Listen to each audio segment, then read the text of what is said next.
열왕기 하권 23장. 요시야가 계약책을 봉독하고 계약을 맺다. 임금은 사람을 보내어 유다와 예루살렘의 모든 원로를 소집하였다.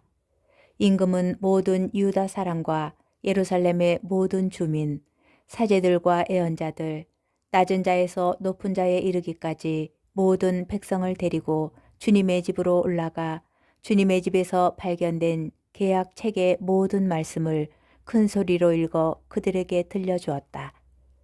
그런 다음에 임금은 기둥 곁에 서서 주님을 따라 걸으며 마음을 다하고 목숨을 다하여 그분의 계명과 법령과 규정을 지켜 그 책에 쓰여 있는 계약의 말씀을 실천하기로 주님 앞에서 계약을 맺었다. 그러자 온 백성이 이 계약에 동의하였다. 요시야의 종교 개혁.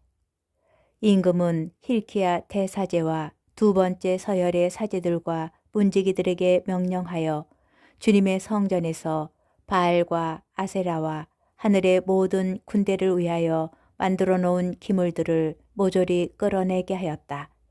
그는 그것들을 예루살렘 밖 키드론 들판에서 태우고 그 재를 베텔로 가져갔다.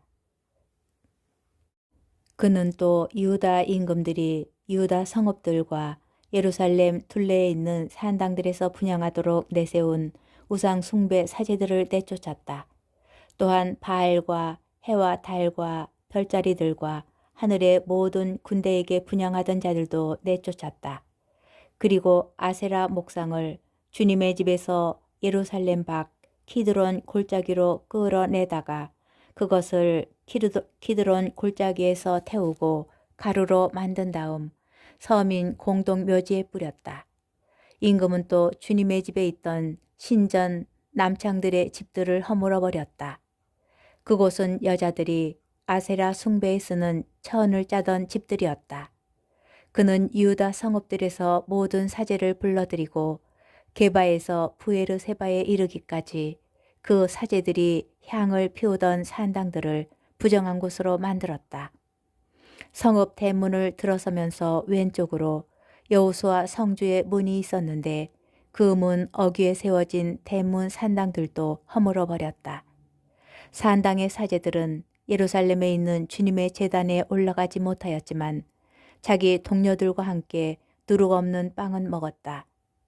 임금은 벤 흰놈 골짜기에 있는 톳벳을 부정한 곳으로 만들어 아무도 제 아들 딸을 불 속으로 지나가게 하여 몰록에게 바치지 못하도록 하였다. 또 유다 임금들이 주님의 집 입구 곧 그 경내에 있는 넷이 느탄 멜렉의 방 곁에 세운 태양신에게 바친 말의 상들을 파괴하고 태양신의 병거들도 불태워 버렸다.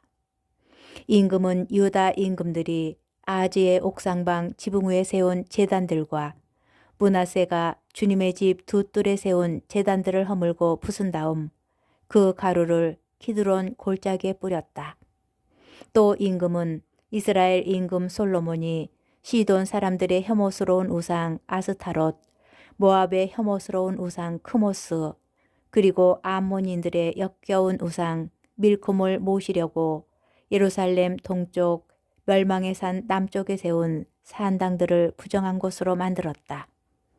그는 기념 기둥들을 부수고 아세라 목상들을 잘라낸 다음 그것들이 있던 곳을 사람의 뼈로 가득 채웠다.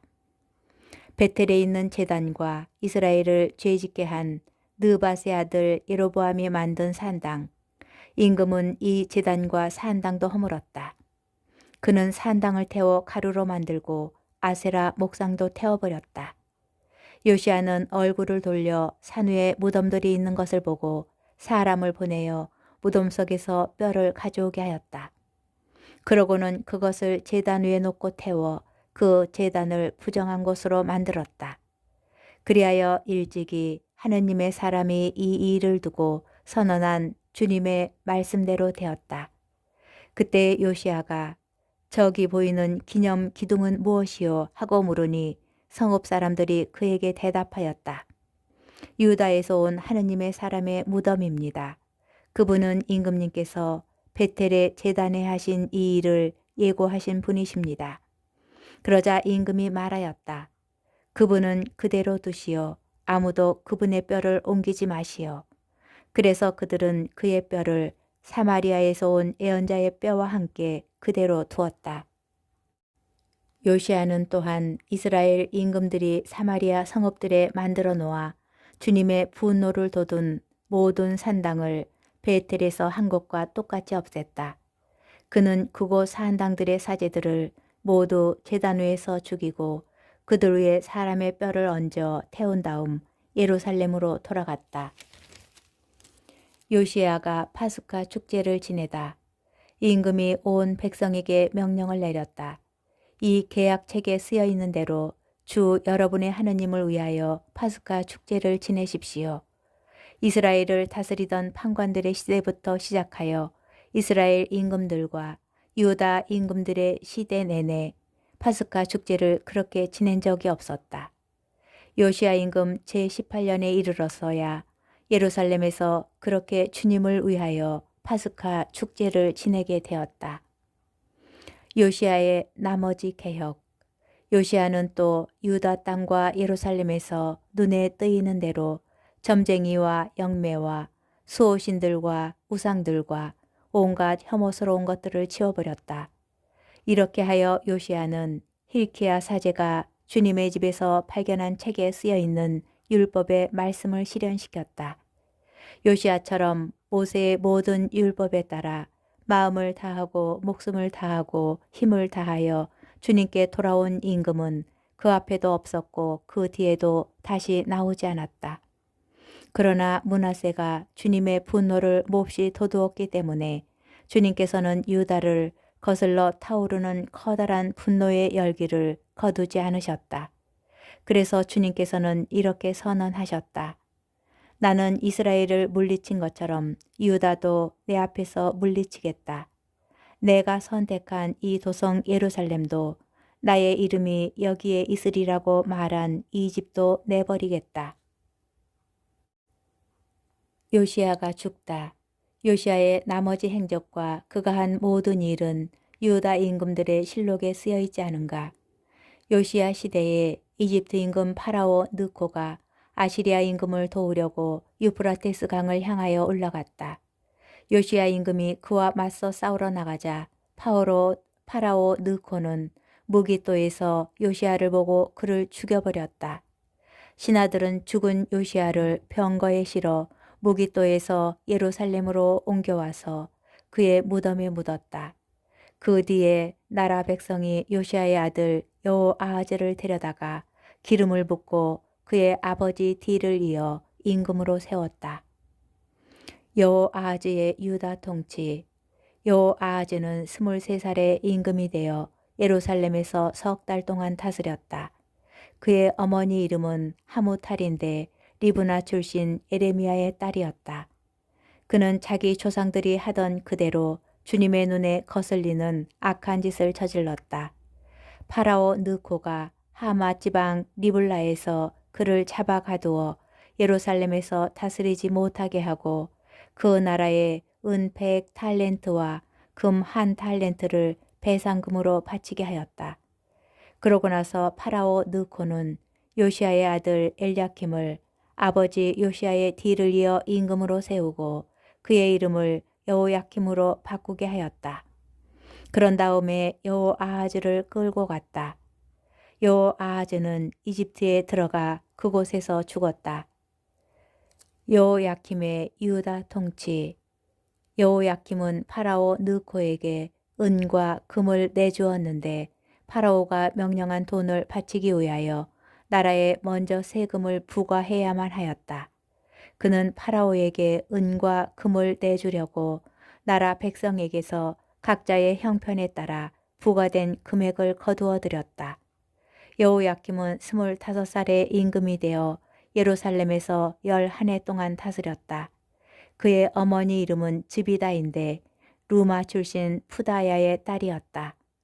그는 자기 조상들이 하던 그대로 주님의 눈에 거슬리는 악한 짓을 저질렀다. 열왕기 하권 24장.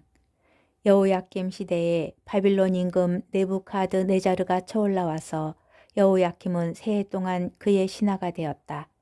그 뒤에 그는 돌아서서 느부갓네자르에게 반역하였다. 주님께서는 칼데아 약탈 때와 아람 약탈 때와 모압 약탈 때와 암몬 자손들의 약탈 때를 여호야김에게 보내셨다. 주님께서 당신의 종 예언자들을 통하여 하신 말씀대로 유다를 멸망시키시려고 그들을 유다에 보내신 것이다. 므낫세가 지은 온갖 죄 때문에 유다를 당신 앞에서 물리치라는 주님의 명령에 따라 그런 일이 유다에 일어났다. 또한 그가 흘린 무죄한 피 때문에 그런 일이 일어났다. 그가 예루살렘을 무죄한 피로 채웠으므로 주님께서는 용서하실 마음이 없으셨던 것이다. 여호야김의 나머지 행적과 그가 한 모든 일은 유다 임금들의 실록에 쓰여 있지 않은가. 여호야김이 자기 조상들과 함께 잠들자 그의 아들 여호야킨이 그 뒤를 이어 임금이 되었다. 그때 바빌론 임금이 이집트 마른 내에서 유프라테스 강까지 이집트 임금에게 속한 땅을 모두 점령하였으므로 이집트 임금이 다시는 자기 영토 밖으로 나오지 못하였다. 여호야킨의 유다 통치. 여호야킨은 18살의 임금이 되어 예루살렘에서 석 달 동안 다스렸다. 그의 어머니 이름은 느우스타인데 예루살렘 출신 엘나탄의 딸이었다. 여호야킨은 자기 아버지가 하던 그대로 주님의 눈에 거슬리는 악한 짓을 저질렀다. 유다인들의 첫 번째 바빌론 유배. 그때 바빌론 임금 느부갓네자르의 부하들이 예루살렘으로 올라와서 도성을 포위하였다. 이렇게 그의 부하들이 예루살렘을 포위하고 있는 동안 바빌론 임금 느부갓네자르가 이 도성에 이르렀다. 그러자 유다 임금 여호야킨은 자기 어머니와 신하들, 대신들과 내시들과 함께 바빌론 임금에게 항복하였다. 그리하여 바빌론 임금은 그의 통치 제8년에 여호야킨을 사로잡았다. 주님께서 말씀하신 대로 느부갓네자르는 주님의 집에 있는 모든 보물과 왕궁에 있는 모든 보물을 내가고 이스라엘 임금 솔로몬이 주님의 집에 만들어 놓은 금 기물들을 모조리 떼어냈다. 또한 온 예루살렘 주민과 모든 대신과 모든 용사 등 포로 1만 명과 모든 장인들과 대장장이들을 끌고 갔다. 그리하여 나라 백성 가운데 가난한 이들 말고는 아무도 남지 않았다. 느부갓네자르는 여호야킨을 모우와 왕비들, 내시들과 나라의 고관들과 함께 바빌론으로 끌고 갔다. 그들을 끌고 예루살렘에서 바빌론으로 데려간 것이다. 바빌론 임금은 또 훌륭한 사람 7,000명과 장인과 대장장이 1,000명 등 전투할 수 있는 건장한 모든 사람을 바빌론으로 데려갔다. 그런 다음에 바빌론 임금은 여호야킨의 삼촌인 마탄야를 그 뒤를 이어 임금으로 세우고 이름을 치드키야로 바꾸게 하였다. 치드키야의 유다 통치. 치드키야는 21살의 임금이 되어 예루살렘에서 11해 동안 다스렸다. 그의 어머니 이름은 하무탈인데 리브나 출신 예레미야의 딸이었다. 치드키야는 여호야김이 하던 그대로 주님의 눈에 거슬리는 악한 짓을 저질렀다. 예루살렘과 유다가 주님을 분노하시게 하였기에 주님께서는 마침내 그들을 당신 앞에서 쫓아내셨다. 열왕기 하권 25장. 예루살렘이 함락되다. 그런데 치드키야가 바빌론 임금에게 반역하였다. 그래서 바빌론 임금 느부갓네자르는 치드키야 통치 제9년 10째 달 초 열흘날에 전군을 이끌고 예루살렘에 와서 그곳을 향하여 진을 치고 사방으로 공격 축대를 쌓았다. 이렇게 도성은 치드키야 임금 제11년까지 포위당하였다. 그달 초아흐렛날 도성에 기근이 심해지고 나라 백성에게 양식이 떨어졌다. 드디어 성벽이 뚫렸다. 그러자 군사들은 모두 칼데아인들이 도성을 둘러싸고 있는데도 밤을 틈타서 임금의 정원 곁에 있는 두 성벽 사이 대문을 통하여 아라바 쪽으로 갔다. 칼데아인들의 군대가 임금을 뒤쫓아 예리코의 들판에서 그를 따라잡자 그의 모든 군대는 그를 버리고 흩어졌다. 그들이 임금을 사로잡은 다음 리블라에 있는 바빌론 임금에게 데리고 올라가니 바빌론 임금이 그에게 판결을 내렸다. 그는 치드키야의 아들들을 그가 보는 가운데 살해하고 치드키야의 두 눈을 멀게 한 뒤 그를 청동 사슬로 묶어 바빌론으로 끌고 갔다. 성전이 파괴되다. 다섯째 달 초일의 날 바빌론 임금 네부카드 네자르 제19년에 바빌론 임금의 신하인 느부자르아단 친의 대장이 예루살렘에 들어왔다. 그는 주님의 집과 왕궁과 예루살렘의 모든 집을 태웠다. 이렇게 그는 큰 집을 모두 불태워 버렸다. 또한 친의 대장이 이끄는 칼데아인들의 모든 군대는 예루살렘 성벽을 돌아가며 허물었다. 느부자르아단 친의 대장은 또 도성에 남아있던 나머지 백성과 바빌론 임금에게 넘어간 자들 그리고 그 밖에 남은 무리를 끌고 갔다. 그러나 친의 대장은 그 나라의 가난한 이들을 일부 남겨 포도밭을 가꾸고 농사를 짓게 하였다. 칼데아인들은 주님의 집에 있는 청동 기둥들과 받침대들 그리고 주님의 집에 있는 청동 바다를 부순 뒤 그 청동을 바빌론으로 가져갔다. 그들은 냄비와 부삽, 불똥 가위와 접시, 그 밖에 예배 때 쓰는 모든 청동 기물도 가져갔다. 친의 대장은 향로와 쟁반들도 가져갔는데 금으로 만든 것은 금이라고 가져가고 은으로 만든 것은 은이라고 가져갔다. 솔로몬이 주님의 집에 만들어 놓은 기둥 2개와 청동 바다 하나와 받침대 등 이 모든 기물에 쓰인 청동은 그 무게를 달 수 없을 정도였다. 기둥 1개의 높이가 18아마이고 그 기둥 위에는 청동으로 만든 기둥머리가 있는데 그 기둥머리의 높이는 3안마였다. 이 기둥머리에는 모두 청동으로 만든 그물과 석류들이 돌아가며 달리고 두 번째 기둥도 마찬가지로 그물이 달렸다.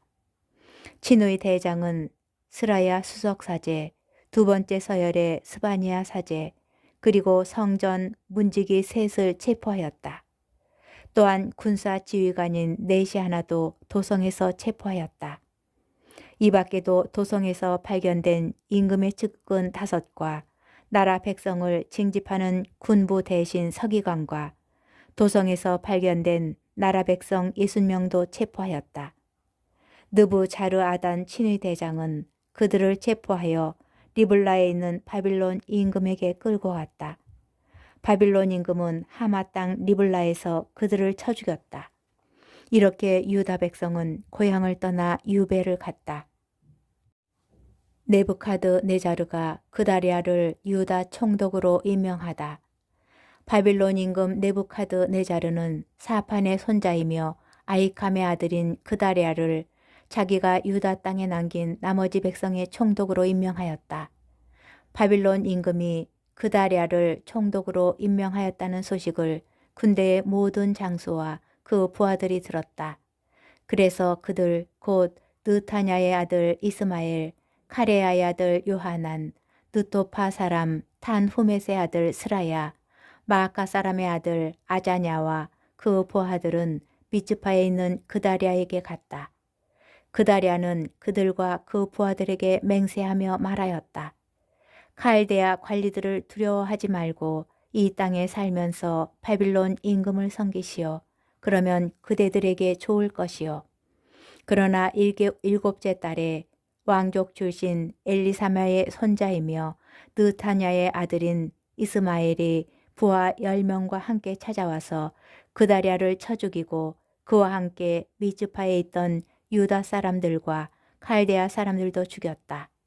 그러고 나서는 칼데아 사람들이 두려워 낮은 자에서 높은 자에 이르기까지 모든 백성과 군대의 장수들이 일어나 이집트로 갔다. 여호야킨이 바빌론 임금에게 은전을 입다.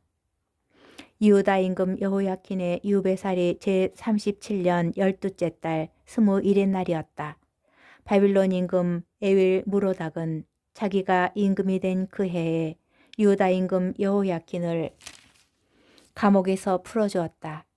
바빌론 임금은 그에게 친절히 말을 건네며 그와 함께 바빌론에 있는 다른 임금들의 자리보다 더 높은 곳에 그의 자리를 마련해 주었다. 그 뒤에 여호야킨은 죄수복을 벗고 살아있는 동안 내내 바빌론 임금 앞에서 늘 음식을 먹게 되었다. 여호야킨의 생계비는 그가 살아있는 동안 내내 임금이 날마다 일정하게 대주었다.